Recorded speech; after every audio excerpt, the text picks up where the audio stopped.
বর্ষ গেল, বর্ষ এলো, গ্রীষ্ম এলেন বাড়ি, পৃথ্বী এলেন চক্র দিয়ে, ১ বছরের পারি। সত্যিকারের এই পৃথিবী বয়স কে বা জানে? লক্ষ হাজার বছর ধরে চলছে একই টানে।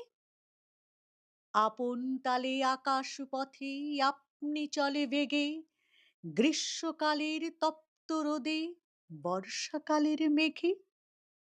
শরৎকালের কান্না হাসি, হালকা বাদল হাওয়া, কুয়াশা ঘেরা পর্দা ফেলে হিমের আসা যাওয়া। শীতের শেষে রিক্ত বেশে শূন্য করে ঝুলি, তার প্রতিশোধ ফুলে ফলে বসন্তে লয় তুলি। না জানি কোন নেশার ঝোঁকে যুগ যুগান্ত ধরে ৬টি ঋতুর দ্বারে দ্বারে পাগল হয়ে ঘোরে। না জানি কোন ঘূর্ণিপাকে দিনের পরে দিন এমন করে ঘোরায় তারে নিদ্রা বিরামহীন। কাঁটায় কাঁটায় নিয়ম রাখে লক্ষ যুগের প্রথা, না জানি তার চাল চলনের হিসাব রাখে কোথা।